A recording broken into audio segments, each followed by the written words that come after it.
There's a particular kind of mind that never quite stops working, not because of anxiety, not because of stress, but because it's designed to see patterns where others see chaos. They walk into a room and immediately catalog its structure, analyze the dynamics at play, calculate 3 moves ahead in any social interaction. These are the INTJ, the architects, the strategists, the ones who seem to move through life with an invisible blueprint already drawn. But if you've ever been one, or loved one, you know there's something else beneath that cool exterior. There's a vast internal universe where thinking never pauses, where questions spiral endlessly, where the pursuit of understanding feels like both a gift and a relentless obligation. Because being an INTJ isn't just about being smart or logical. It's about seeing the world through a lens that separates you from almost everyone else. It's about the exhaustion of always thinking, always questioning, always analyzing. It's the burden of depth in a world that often mistakes depth for coldness. And to understand the psychology of INTJ deep thinkers, you have to understand the architecture of their mind. INTJ are often called the rarest personality type, making up only about 2% of the population. There's something almost lonely in that statistic. But what makes them distinctive isn't just rarity, it's how their mind works. While most people process information and reach conclusions, INTJ seem to process information, consider every possible angle, identify hidden assumptions, predict future implications, and then reach a conclusion. And even then, they're still questioning it. This isn't perfectionism in the traditional sense. It's intellectual restlessness. Their brain is wired for introverted intuition paired with extroverted thinking, which means they're constantly accessing an internal database of patterns and then applying logic to verify what they've perceived. It's like having 2 programs running simultaneously, one that intuits possibilities and one that ruthlessly tests them. The combination creates minds that are simultaneously creative and critical, idealistic and pragmatic, open-minded and incredibly skeptical. What psychologists have discovered about INTJ cognition is fascinating because their deep thinking isn't the same as someone who overthinks. Overthinking is worry. It's anxiety creating loops. INTJ thinking is different. It's curiosity driving an investigation. Their natural habitat is complexity. Give an INTJ a simple problem, and they'll find ways to make it more interesting, because the surface level bores them. They need depth. They crave it. They pursue it the way other people pursue happiness. Because for an INTJ, understanding is happiness. Knowledge isn't just something they accumulate. It's how they experience the world. They look at systems and want to understand how they work. They observe human behavior and develop theories about motivation. They read a news story and immediately consider multiple interpretations, hidden agendas, second- and third-order effects. Their mind doesn't rest at obvious answers. It digs deeper, and then deeper still. This constant intellectual processing creates a particular psychology. INTJ tend to have what's called high openness to experience combined with low agreeableness. This means they're fascinated by new ideas and abstract concepts, but they're not particularly interested in making everyone comfortable. They value truth over social harmony. They'll speak unpopular opinions, not to be difficult, but because they've analyzed something and reached a conclusion they feel is accurate. This often makes them seem cold or insensitive, but it's not coldness. It's a different priority system. Where other people might optimize for connection, INTJ optimize for accuracy. Where others seek to be liked, INTJ seek to be understood. And that fundamental difference in what they're reaching for changes everything about how they move through the world. The internal experience of being an INTJ deep thinker is one of constant internal dialogue. Imagine having a brilliant colleague in your head at all times. You can never turn them off. They're always asking questions, always pointing out contradictions, always wondering what you missed.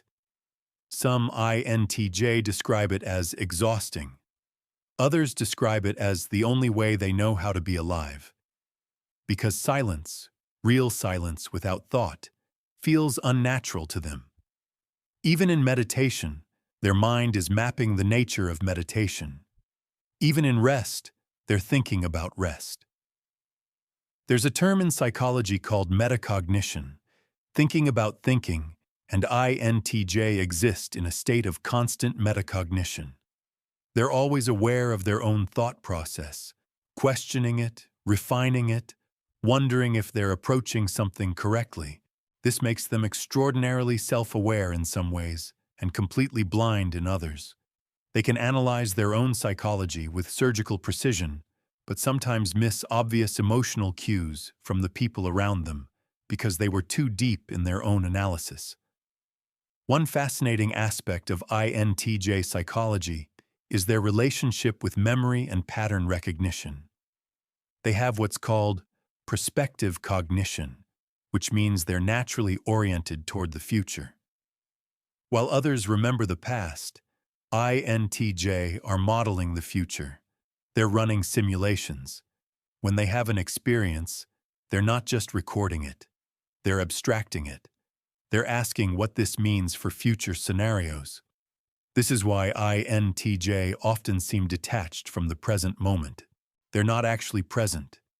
They're 3 steps ahead, already considering implications. A conversation happens, and while others are still experiencing it, INTJ are already thinking about what it means, what was really said beneath the words, what it reveals about the person they're talking to. By the time the conversation ends, they've already written the analysis. This orientation toward the future and toward pattern recognition means that INTJ are often uncannily accurate about predicting outcomes. Not through intuition, not through luck, but through their ability to identify patterns others miss. They see something developing before it's obvious. They notice trends before they become trends. They predict how people will likely react because they understand human psychology as a system. This gives them a certain kind of power, an ability to navigate situations others find confusing. But it also creates a particular loneliness because they're often right about things people don't want to believe yet. They see problems coming and try to warn others, but nobody listens until it's too late. Then people ask why they didn't say anything, and the INTJ is thinking, "I did say something, you just weren't listening." The INTJ relationship with emotions is complex and often misunderstood. It's not that they don't have emotions. It's that they experience emotions as data. Where others feel something and act on that feeling, INTJ feel something and immediately start analyzing it. Why am I feeling this? What triggered this response? Is this response justified based on actual circumstances, or is it a projection? What would change if I acted on this feeling versus if I waited? It's like having emotions running through a filter of logic before they're expressed. This makes INTJ emotional expression seem muted or controlled, but inside, their emotional world is often quite rich. They just don't broadcast it, and they rarely act on it without first understanding it. Because impulsivity without understanding feels dangerous to them. Emotions without context feel like information that hasn't been properly processed. The INTJ deep thinker often struggles with the concept of small talk.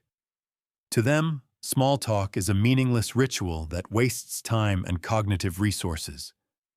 Why talk about the weather? Why exchange pleasantries that everyone knows are merely social lubricant? Why not talk about something that actually matters? But this makes them difficult in social situations because most people use small talk as a way to establish comfort and connection. INTJ skip the comfort phase and go straight to depth, which can feel jarring. They'll meet someone and immediately want to discuss philosophy or current events or the nature of consciousness instead of exchanging the usual social niceties. People often interpret this as arrogance or coldness, when really it's just an efficiency problem. INTJ are trying to get to the interesting part faster. They don't understand why everyone pretends to be interested in weather reports when everyone would rather be talking about something real. This drive toward meaningful conversation means INTJ often feel lonely even when surrounded by people. The people around them don't understand how they think. Conversations feel surface level. Most people seem content with explanations the INTJ has already identified as incomplete. It's like everyone's reading a book while the INTJ is simultaneously reading the book, analyzing the author's motivations, considering context, evaluating implications.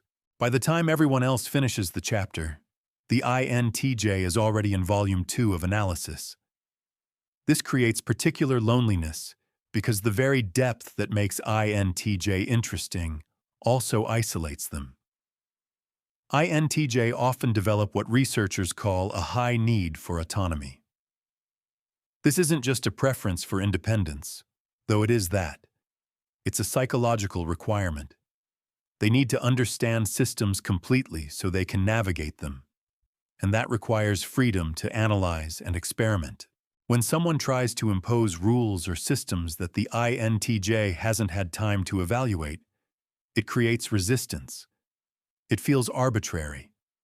It feels like someone's trying to force them to operate within parameters that haven't been proven.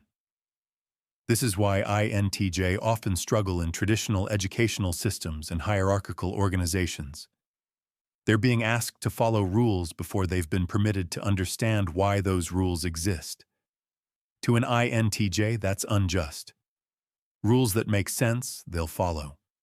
But rules that haven't been justified feel like constraints on their ability to think clearly. The psychology of INTJ ambition is distinctive. Most people think of ambition as wanting power or wealth or status. INTJ's ambition is often about mastery and impact. They want to understand complex systems and then improve them. They want to solve problems that matter. They want to create something that lasts. Status is almost irrelevant to them unless it confers the freedom and resources to do more meaningful work. An INTJ would rather have intellectual respect than social popularity.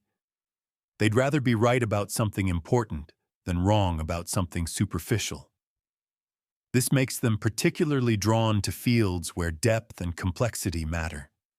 Science, philosophy, engineering, strategic fields, anything that rewards rigorous thinking.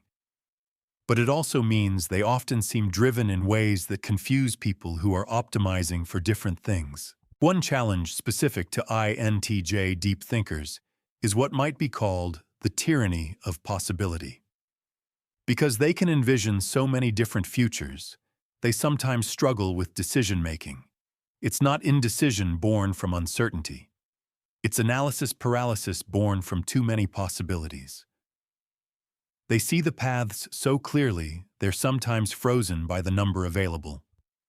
Most people choose from the options they can immediately see. INTJ see those plus many others they've anticipated, consequences 3 levels deep. And sometimes this leads to brilliant decisions, but sometimes it leads to no decision at all because every option has significant trade-offs. The relationship INTJ have with perfectionism is also worth examining. They're often labeled perfectionists, but it's a specific kind. They're not perfectionists about presentation or appearance. An INTJ might wear wrinkled clothes and not care at all. They're perfectionists about accuracy, about truth, about logic. about understanding. If they're going to do something, they want to do it correctly. Not because they need validation, but because doing it incorrectly violates their sense of integrity. This sometimes comes across as arrogance, like they think they're the only ones who can do things right.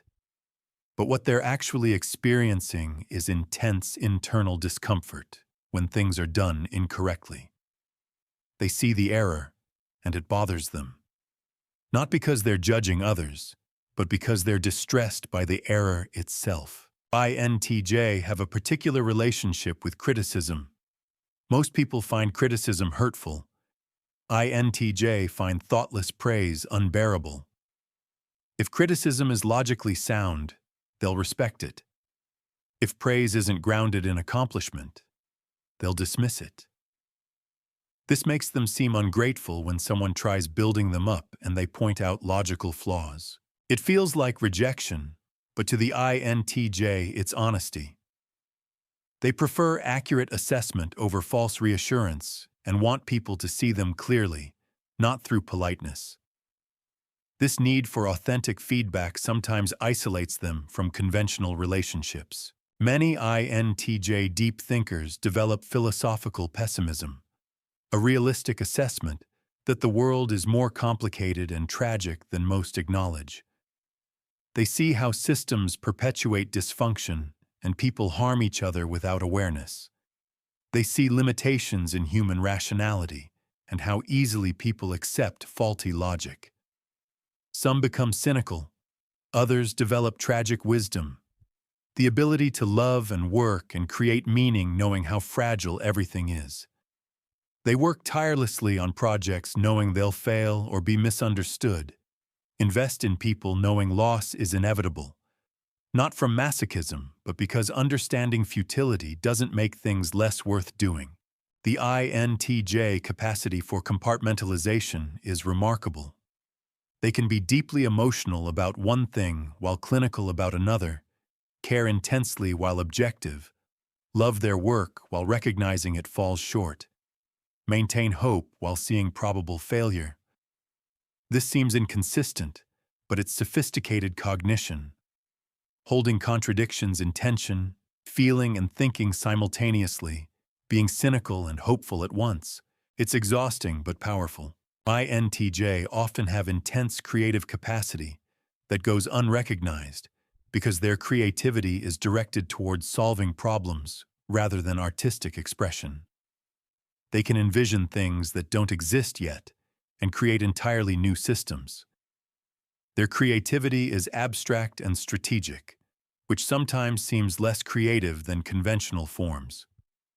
But INTJ designing business models or developing frameworks engage in acts of creation just as profound as someone painting. Their creativity serves understanding or problem-solving beyond the art itself. The social dynamics of INTJ friendships are unique. INTJ have few close connections, but those tend to be intense and meaningful. They don't maintain broad social networks because that's inefficient. They're drawn to people who match their intellectual intensity, don't require reassurance, and value honesty. When an INTJ lets you in, they've assessed you're worth the investment. It doesn't mean they'll become effusive, but that they'll think deeply about you, remember important details, and show up when it matters. Their love language is respect and honesty. For romantic partners of INTJ, the experience can be confusing. INTJ might not say, "I love you," frequently, because words feel insufficient. But they'll remember everything you've said matters to you. They'll think about you constantly. They'll analyze situations from your perspective and try to understand you with scientific precision. They might forget to tell you they love you while rearranging their entire life to support your goals. To an INTJ, action is truth and words are noise. This means they're investing emotional energy in ways that might not be recognized as emotional. The INTJ deep thinker's relationship with failure is distinctive. They often can't tolerate failure because it represents inefficiency and incomplete analysis. Most people can fail and move on. INTJ spiral into analyzing what they missed and what limitations their thinking reveals. This can lead to tremendous growth as they become more careful, or to risk avoidance as they become unwilling to operate where they might be wrong.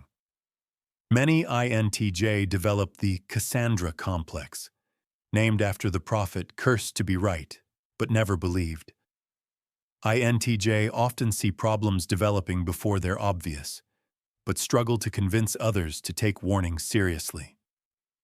You know something is true, you've done the analysis, you understand the systems, but nobody listens. They're shocked when what you predicted happens, as if you hadn't already explained it. This repeated experience of being right but dismissed makes INTJ either more assertive or more withdrawn. Some decide if people won't listen anyway, they might as well save their energy. The INTJ relationship with time is also worth considering. While most people experience time as duration, INTJ experience it as causality, thinking about how past events led to present circumstances and how present choices lead to futures. They live in multiple time frames simultaneously, which is why they seem impatient in the present. They're already thinking ahead, considering consequences, analyzing what something means in 6 months or years. It's not that they don't appreciate the present. It's that their mind automatically contextualizes it within a larger temporal framework. For INTJ deep thinkers, the pursuit of competence is often a form of self-defense. If they understand systems better than anyone else, they have value. If they're not the expert understanding what's really happening, they're vulnerable to being manipulated. Competence protects them. This drive to become exceptional is partly about contribution and partly about security, but it sometimes means taking on too much, trying to become expert in too many domains, exhausting themselves in pursuit of capability. The INTJ capacity for self-correction is valuable and painful. They revise entire worldviews if presented with contradictory evidence and admit when wrong if logic demands it. But realizing they were wrong is painful in a particular way. Not embarrassment, but the realization that their analysis was flawed and their understanding incomplete. Other people shrug and move on. INTJ spiral, reevaluating everything, wondering what else they got wrong. Every correction forces reassessment of the entire system of thought that led to the error. There's something both beautiful and tragic about the INTJ deep thinker. They see the world with such clarity. They understand systems and human nature with such depth. They think and reason with such precision. But this clarity often comes with isolation. The very qualities that make them valuable, their refusal to accept easy answers, their insistence on honesty, their drive to understand, these things set them apart. They're often misunderstood as cold when they're actually deeply feeling. They're dismissed as arrogant when they're actually uncertain and rigorous. They're assumed to lack empathy when in reality they understand human motivation better than most people. The tragedy is that the world needs what they have to offer, but the world often doesn't know how to receive it. For INTJ deep thinkers looking for meaning in their existence, there's often a journey toward acceptance.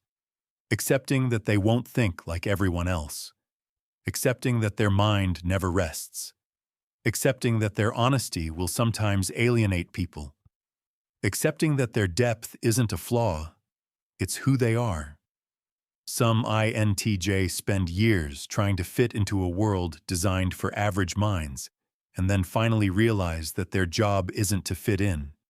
It's to think differently. It's to see what others miss. It's to build things that matter even if most people don't understand why they matter. It's to contribute to human understanding even when that contribution is undervalued.